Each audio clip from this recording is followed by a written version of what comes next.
please welcome to the stage Rachael Parenta.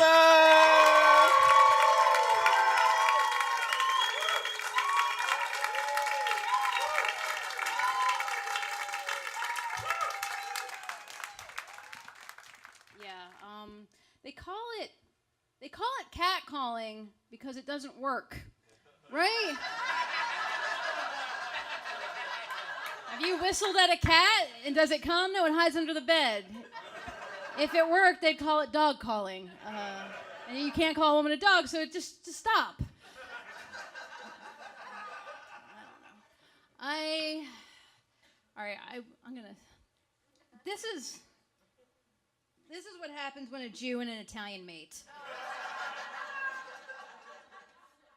You think it was fun being Slash every year for Halloween? Syringe would chafe, whatever. Yeah, growing up Jewish and Italian, my family got everything all screwed up. We had like a Star of David on top of the Christmas tree, and then we had unleavened Jesuses at Passover, the kind that don't rise. And then my mom was the one who was circumcised, so.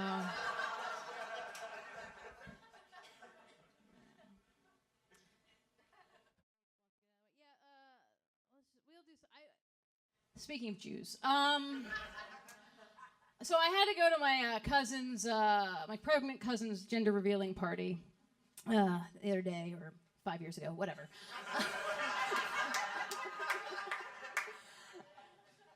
And it was like on the invitation, it said, come dressed in pink or blue, depending on what you think the baby's gonna be. So I went in purple, because I was like 3-1 hermaphrodite, right? And then I got written out of everyone's will. Yeah.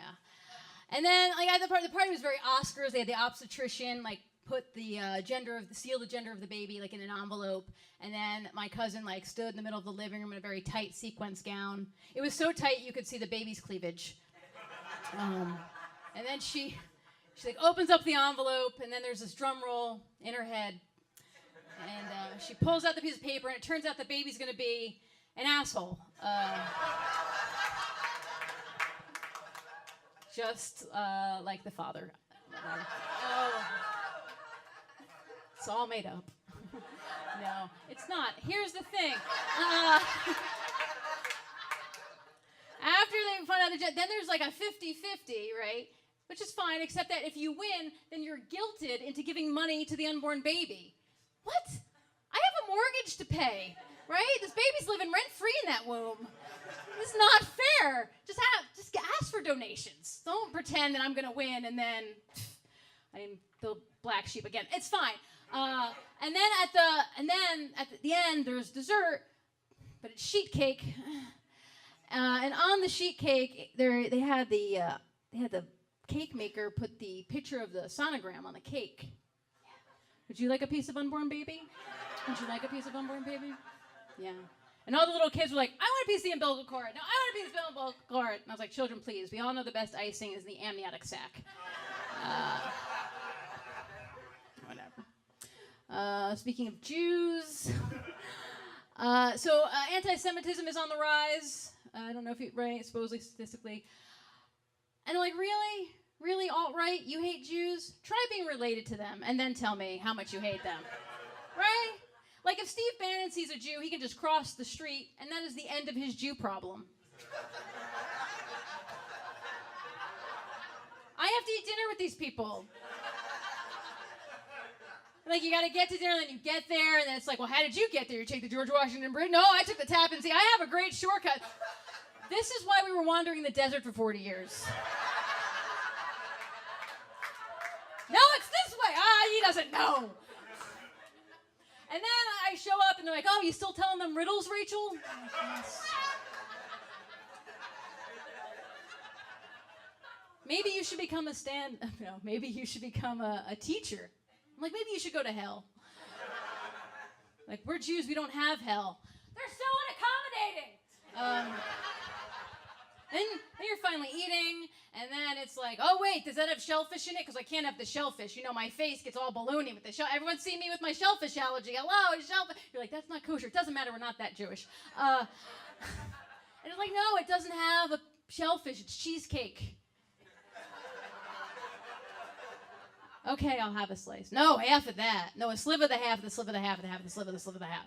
Have a whole piece of cheesecake because you're going to have 12 cookies when no one is looking.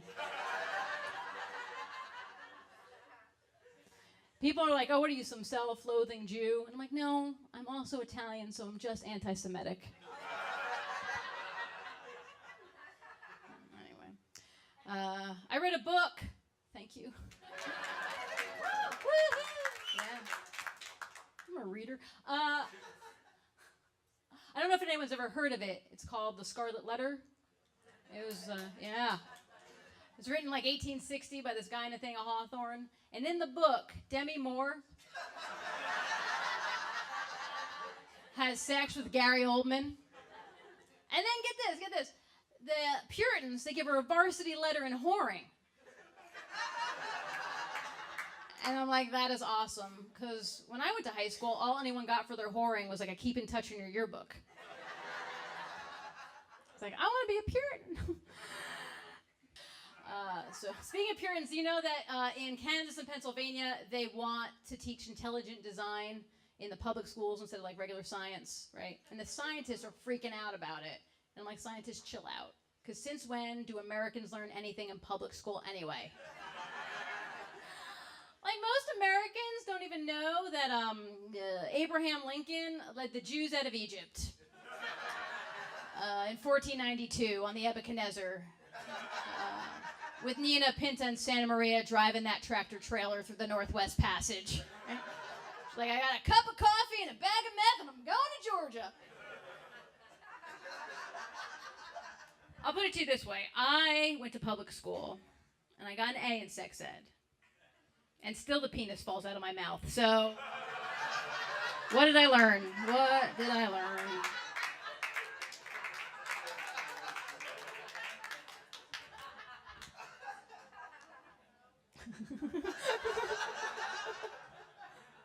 Oh, from you people? Yeah. Filthiest people here, I'm going to tell you right now. All right. No, all right, sorry. Do you guys not know what intelligent design is? Oh, I'm sorry. Okay, I'll explain what it is. So it's this theory that certain evangelical Christians have about how the world was created, right? And it goes like this. Jesus comes down from heaven, and he finds a single-cell organism, and he turns it into wine, right? And then they have this big raging wine party. They're wearing togas. They're doing keg stands of wine. Like, Jay-Z's there. They're snorting coke off of Mary Magdalene's tits. It is nuts. Right? And they all have this good time at the wine party, right? Until their downstairs neighbor, this talking snake, gets really pissed off, you know? And he slithers upstairs, and he's like bangs on the door with his head, and he's like, turn this party off, Jesus, you bastard. Which, true, Jesus' parents, not married. And then Jesus is like, no, come on, brother, it's like a party, everyone's welcome, I'm Jesus, like everyone can come and hang out. And the snake is like, what? No. Some of us have to work in the morning. Some of us don't have fathers who own everything, right? And so, whoa. So then the snake gets so angry he evolves these arms, right? And he just starts throwing apples at everybody, all right? And so then Jesus gets an apple in one cheek, so then he turns the other cheek, and he gets an apple in that cheek, and then Joseph Smith has to come down from heaven and pick up all the apples and bring them to Utah, where he gets 7 virgins, which he impregnates with his mind, and not caffeine, because he's a Mormon, and they don't roll like that. And then God blesses America to always be right. I mean, I went to public school, I don't know. So, thank you.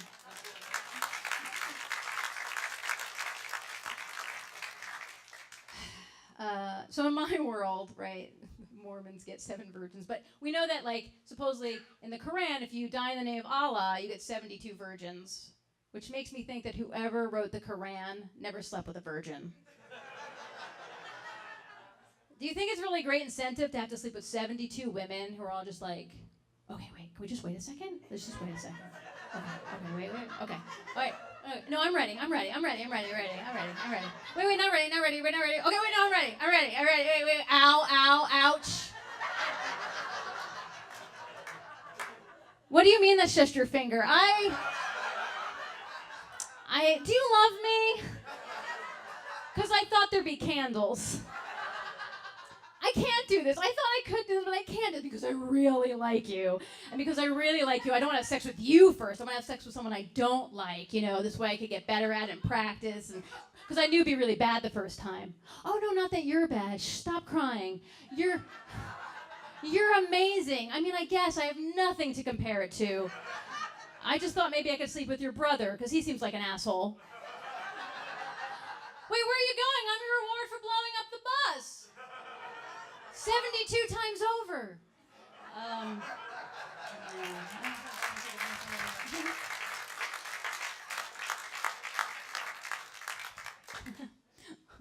I just think, it was read with the wrong intonation. Someone read it and was like, die in the name of Allah, get 72 virgins. But it was written like, die in the name of Allah and you get 72 virgins. This is Islam, it means peace, don't fuck it up. But that's what happens when you don't have emojis, It's very confusing.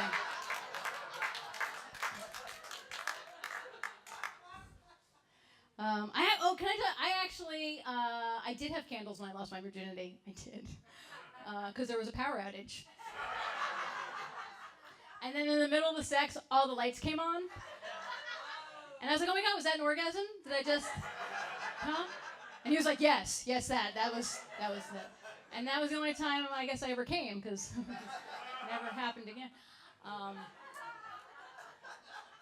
It didn't hurt. I didn't even know I had lost it.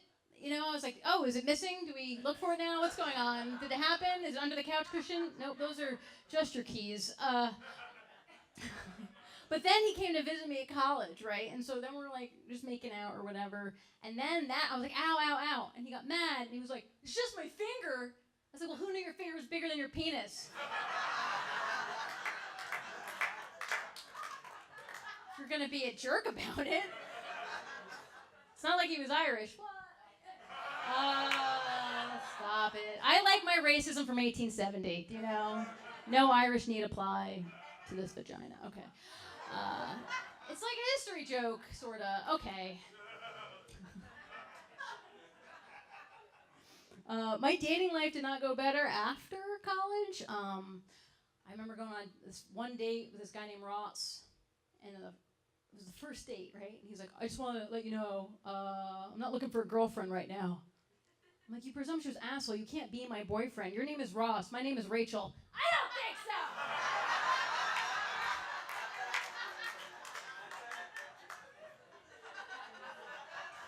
We're friends now or whatever, it's fine. That wasn't even the only time that happened to me. It happened another time. I was here in Jersey City, and I did a show, and then I met some guy, and we went to a bar, okay? And then we went back to his apartment to look at his glow-in-the-dark stars. And he put his hand on my knee, so I put my hand on his hand to vibe the vibe.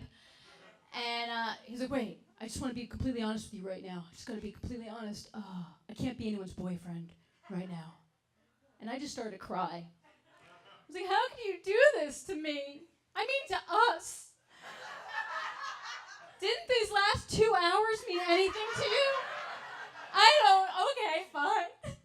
All right, if we're going to be honest, I'm going to be honest with you. Okay, remember we were in the bar and I said I went to the bathroom? I didn't go to the bathroom.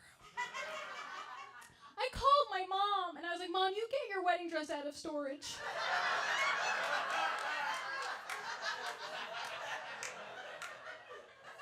Because I found him. He's 30 years old. He's an SAT tutor. He's in a band that no one's ever heard of. And he's mine. Oh, mine. And then he was like, well, I'm seeing somebody, but she knows I'm seeing other people. And I was like, I'm sure she's seeing other people as well. And he goes, well, I don't know about that.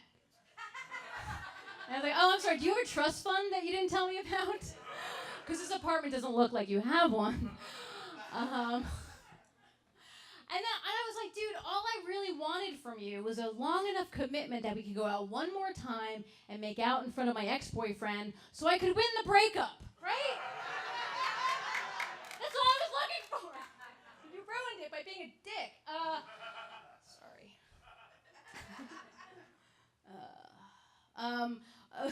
that winter of an ex-boyfriend, we dated on and off for a while. We dated, he was like 28, 29 years old, which it's not old, it's not young. He was an adult, right? He did not own a pillow. I was like, I'm not trying to change you, baby, but get a pillow for that twin bed with no sheets on it. Yeah. So here's the thing. I hate condoms, okay? I hate condoms so much I only sleep with men that no one else will sleep with. It's like, hey, you, slouching in the corner with the wheeze and the Doctor Who novel. You look like no one's touched you. Want to be my boyfriend? Oh, no, you said earlier on the first date that no, you didn't. Okay, great. Got it. We'll move on. I was actually watching this Ryan Gosling movie with my gay roommate, and my roommate was all like, Ryan Gosling is so hot, give me 1 hour with Ryan Gosling and I'll turn him gay like that. And I was like, dude, give me 5 minutes with Ryan Gosling and I'll turn him gay. Like that!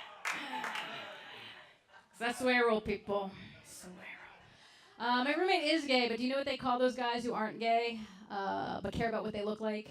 It's a metrosexual, right? It's like, hi, I'm a man and I use soap. But I'm not a homosexual. I'm a metrosexual. Well, sometimes people look at me with my comfortable footwear and love a professional football, and they're like, you're a lesbian. Like, I am not a lesbian. I'm a granola sexual. I want to sleep with men. I just don't want them to find me attractive. I want to find a guy who thinks it's sexy when a woman has a 5 o'clock shadow. On her legs, right? Because I hate shaving. I hate shaving so much, I moved to Portland, Oregon for 3.5 years. That's a true story. No, I get it. I'm not the most feminine female on the planet. I get it. All right, can I tell you what happened to me? All right, so I'm in bed with this dude, right? And in the middle of the sex, he turns to me and he's like, you got a great ass, Parenta. Just my last name, like I play for the Yankees. I was like, all right, when we're done here, I'll put a dress on. Can you just call me Rachel? Or nothing? Now give me a high five and let's get back to it. I met that guy the old-fashioned way, not this newfangled internet dating, but old school, right? Where you have like 6 vodkas for dinner, and then you go home with that balding guy who like lives in like East Bumblefuck, Long Island, Queens, whatever. It doesn't have a subway, you know? And then you have that dysfunctional 4 a.m. sex, like it's drunken it kinda, but it doesn't, but it counts. Yeah. Old school, like Grandma used to, you know.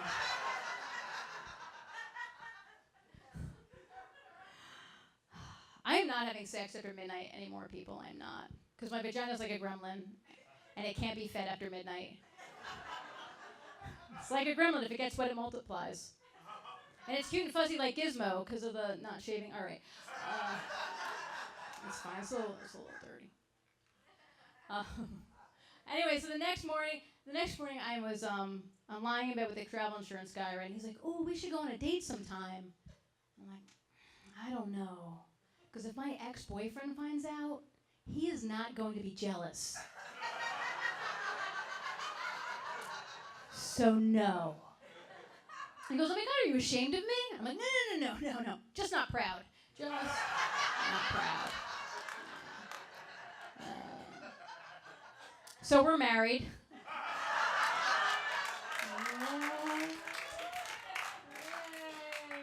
And he is Irish, and he would like you all to know that his penis is completely average. So it's not small, it's average, and he's very proud of that. Okay.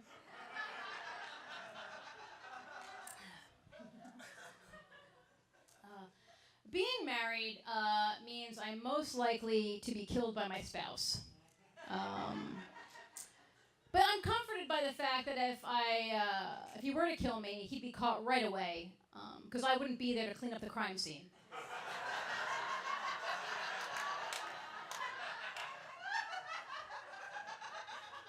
I could just see it right now. I could see it like there he is, just leaving the murder weapon on the kitchen counter. Because why would the night of my death be any different than any other day? Right? And then, he would start cleaning up the blood off the floor, you know. But then the phone would ring, so we'd wind up getting distracted and playing video games for the rest of the night. And then he'd be like, oh, God, I got to hide her body. And he'd take my body and he'd stuff it in a dresser drawer. But then he wouldn't shut the dresser drawer. And then the cops would show up, and they'd be like, wait, dude, there's still blood on this floor. He'd be like, but I mopped.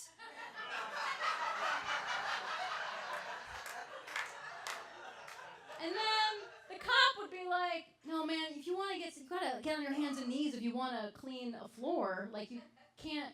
He's like, you sound just like my wife. He's not going to kill me. He's not going to kill me. Because if I don't plan the thing, it doesn't happen. Okay, answer me this question, all of you. How come the only time a woman gets credit for her husband's successes is when her husband is a terrorist? Right? Like, you know, some terrorist guy did some terrorist thing, and then the media and the FBI are all like, oh, the wife knew, oh, she was in, oh, the wife helped plan it, she was the mastermind, oh, that wife, And I'm like, I feel bad for these ladies, like, I could just see them in interrogation, right? She's okay, yes. A year ago, he said that he was going to rent a van and drive it into everybody. But 5 years ago, he said he put shelves up in the closet.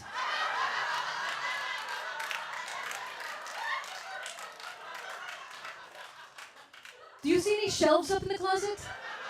No.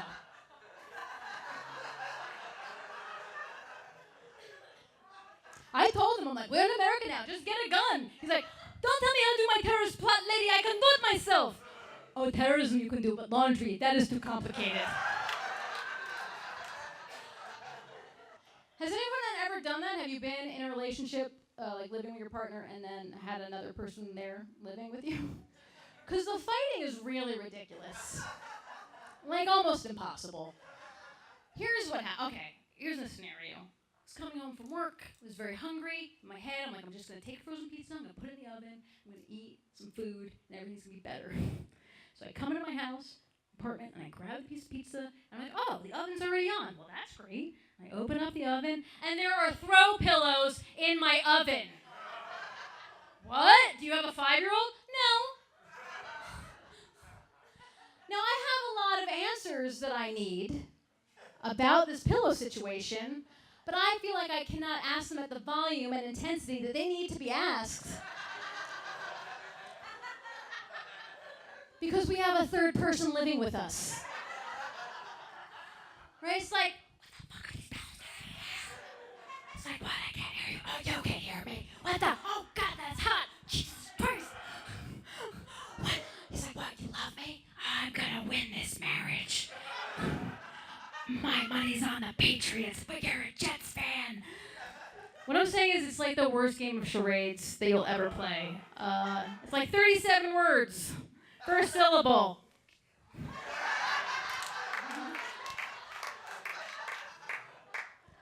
Yeah, when we lived in Brooklyn, we had mice. Thank you. I was at my wit's end with those mice, so I just started putting sweet and low on the floor and waiting for them to get cancer. A friend of mine was like, Rachel, that's going to take a while. I'm like, yeah, but at least they'll suffer. I was so scared that mice would get cancer, but then they'd finally start eating the poison I left out for the last year and a half, which would act as chemotherapy. And then I would have all this mouse hair all over my apartment.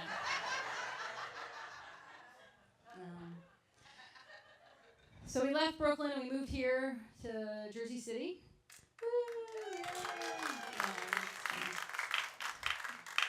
When you tell people from New York City that you moved to Jersey City, they react the same way each time. Jersey City? Huh. So like New York City and then there's a Jersey City. Whoa. What time zone is that?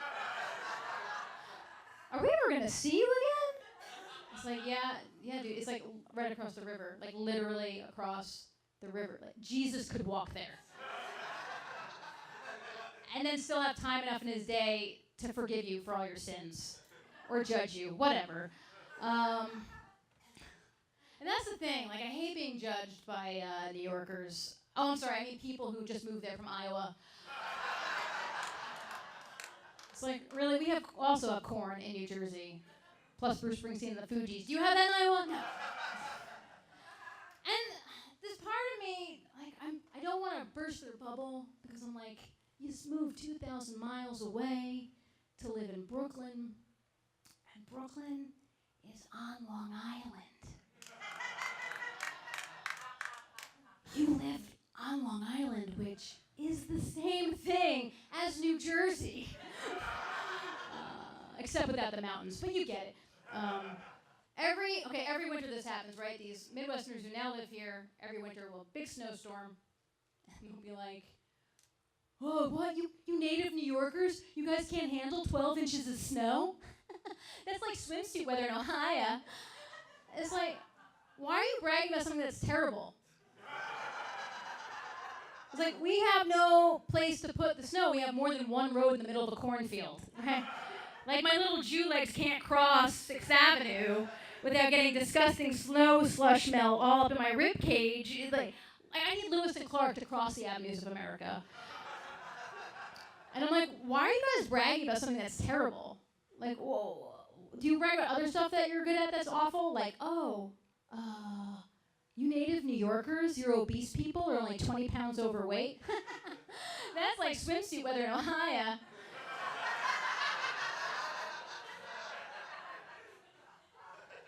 It's like, do we do that when the rents get too high and we have to move to Dayton?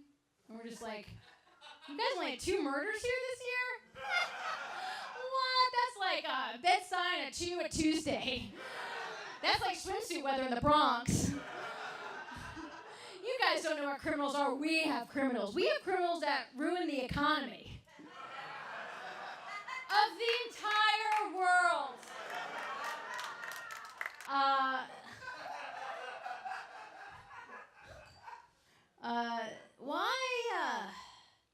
Those bankers, man, they're at it again, and they are giving, like, they have this already. They've gotten $32 billion in bonuses, right? After the financial crash, like, since then.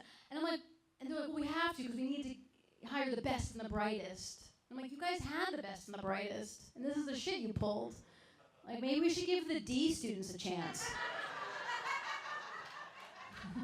D students, not so competitive, right?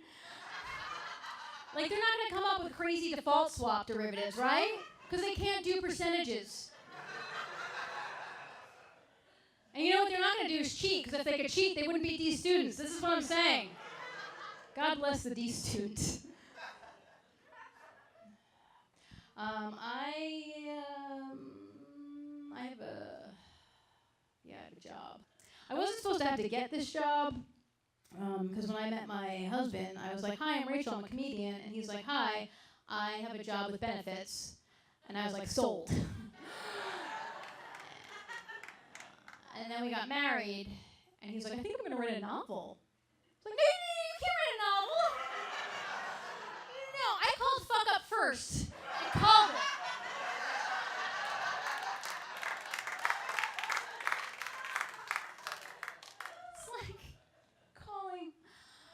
It's like calling a shotgun. You can't have 2 fuck-ups in a relationship. That math does not work at all.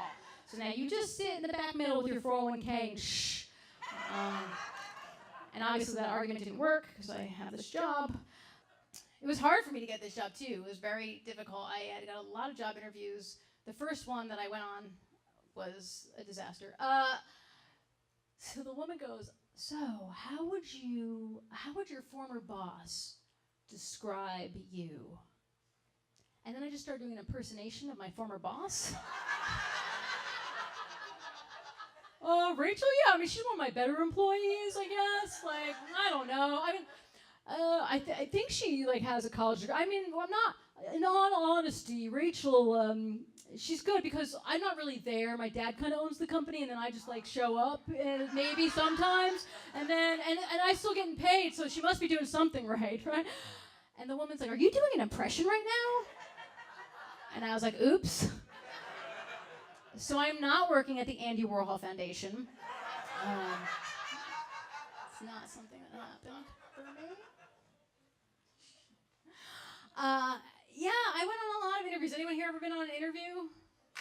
Yeah. No, not that. He's like, now my father knows everybody. Yeah, they ask you stupid questions. They don't hook you up into a polygraph. I don't understand what the point of any of it is. You just give any answer you want. Right? They're like, oh, what are your biggest strengths? And you're just going to believe me. Oh, okay. I'm detail-oriented, I'm emotionally intelligent, and I can fly. Really? You can fly, but how do you get your steps in?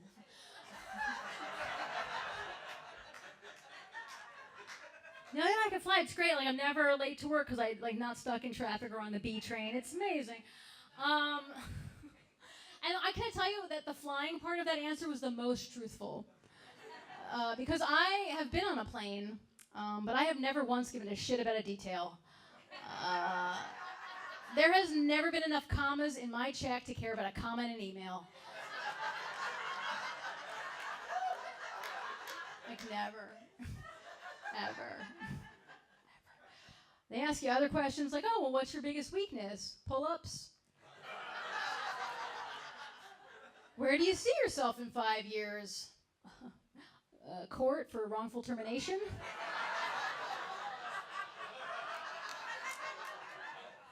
Fingers crossed, disability. All right, why do you want to work here?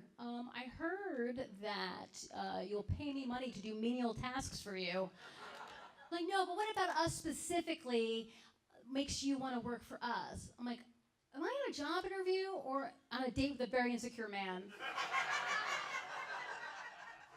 All right, I'll tell you what I would tell him. I'm thinking about having a baby, and I want you to pay for it.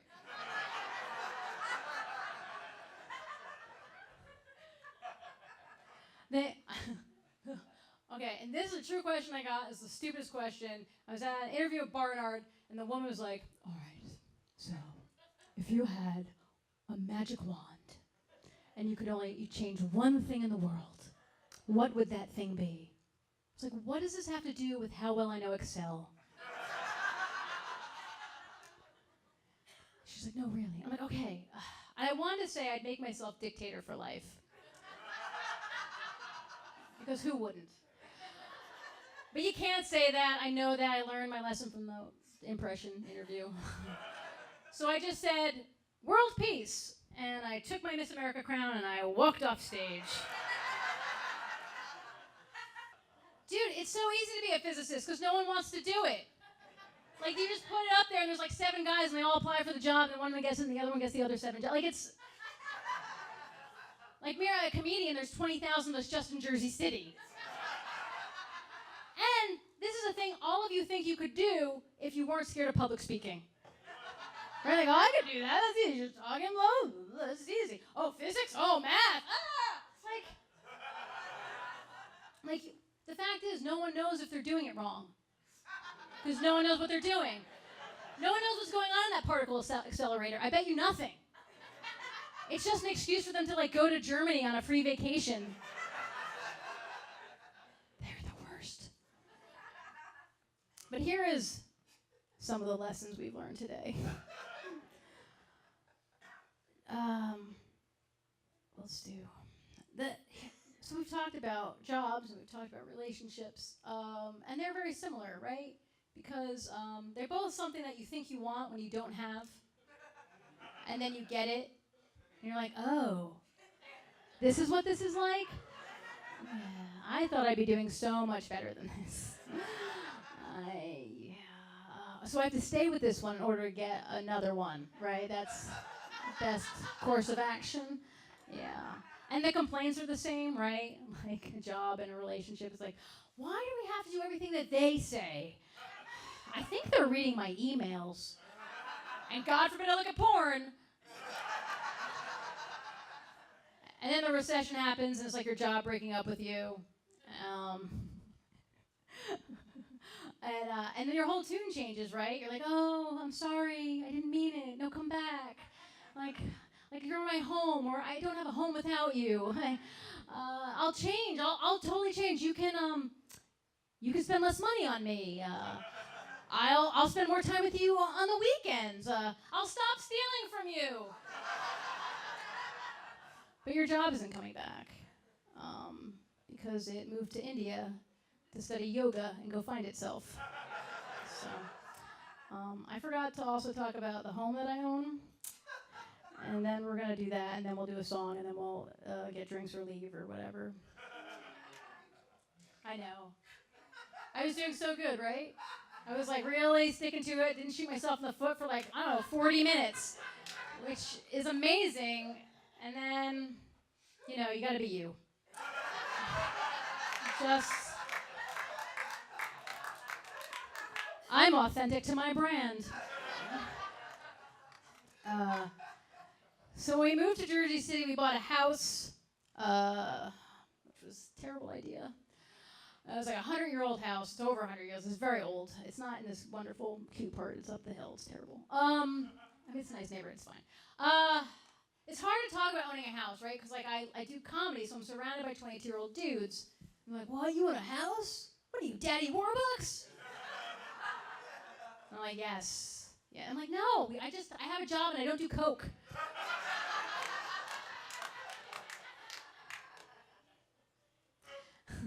And all right, so we were putting in a ceiling fan. This is a very simple thing, and we wound up puncturing a gas line in the ceiling. Yeah, because they never took the gas lines out when they put the electricity in. I don't know why. Because and that's how they used to light houses back then, right? Is with natural gas. Because the best way 100 years ago to light your house was the best way to blow it up. I know you're all like, I thought everything was like powered with hamsters on hamster wheels back then. It's all Rube Goldberg. No. So the only thing I could think of is what happened, is why they didn't take them out or cap them, was when they put the electricity in, the guy was like, no, just leave those gas lines in, because I don't know if this electricity thing is going to take off. It could just be a fad, you know. Mildred down the street, she bought that cotton gin, and now it's just sitting in her garage. Just sitting there. It could just be like Betamax. Fool me once. People will try to cheer me up about the house. They'll be like, oh no, those old houses, they have those old bones. Old bones, good bones. Like, is that how bones work? The older they are, the better they are? Is that where all those senior citizen centers are all like, have those rugby clubs? They're like, we would play football, but who needs pads? I'll tell you this, owning a house, I kind of wish I did do coke, because then I would have the energy and confidence to fix my house. No, it is good. I don't want to discourage home ownership, because I need one of you to buy this thing. Now,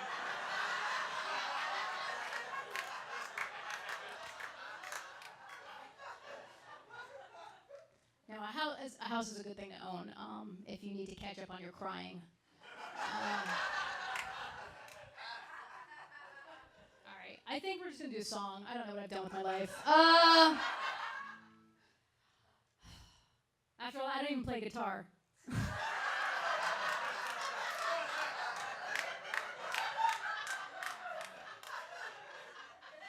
I just felt fat.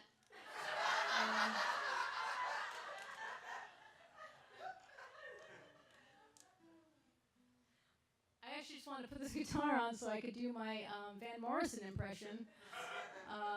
Van Morrison, very, very big impression in the comedy community. Everyone's doing it.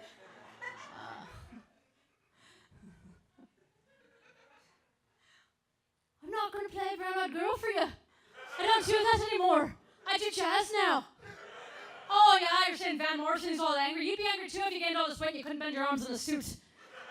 You know how hard it is to bend arms in a suit and try to play guitar? Plus, the jazz guitar, it's very popular. Yeah. So, that's my big Van Morrison impersonation. Yeah. Clearly, all right, I play guitar. I did. Someone paid for lessons at one point. Okay.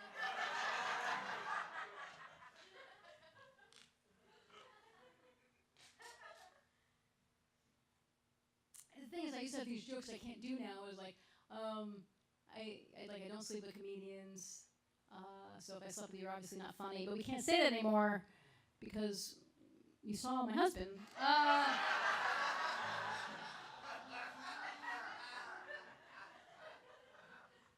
I call my husband Romeo because I hope that he kills himself.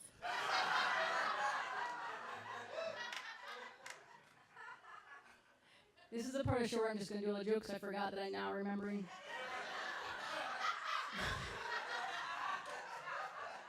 Because I'm at ease, the guitar is protecting me from... And it's all like this crazy anticipation. It's like a horror movie. Like, is she going to ever play the song? Can we ever leave? I have to pee! He should not have given you guys those beers. Okay, here we go. This is my travel song. If you're good or bad, depending on how we see things, I'll do a second one that's not as funny. Okay. Well, there was a song, I did a show here, and they made me... There was like this comedy competition that they came up with FMU that we had to do jokes about New Jersey's toxic waste. Are you fucking kidding me? And so I wrote a song about the benefits of toxic waste, but we're not gonna, we'll worry about that.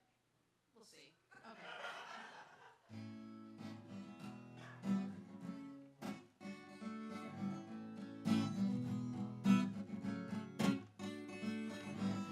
I went to a land, an island country called Japan. I liked it there very much. When I spoke to people, I did not have to look up. Oh, Japan, it is me-sized. Late sushi, not supersized fries. Oh, whoa, whoa, whoa. Tokyo subway is the best. Beats New York, London, and all the rest. 'Cause in Tokyo, I could reach those hanging straps, which kept me from falling into Hello Kitty backpacks. No one speaks English, so the boys can't make me cry. Oh, blow my nose. So the people of Japan are definitely short. That's what makes it safe, so you don't need an escort. You can keep your Europe and your Scandinavia. 'Cause I'm sick and tired of looking up at frozen labia. Yeah, I sang it.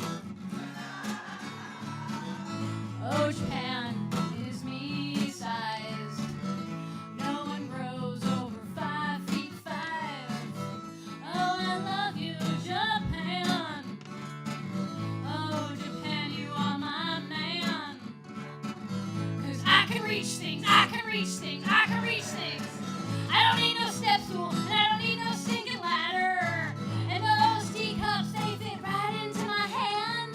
Oh, Japan. So you white people and you black people can just take that basketball and shove it up your ass. 'Cause Japan, it is me.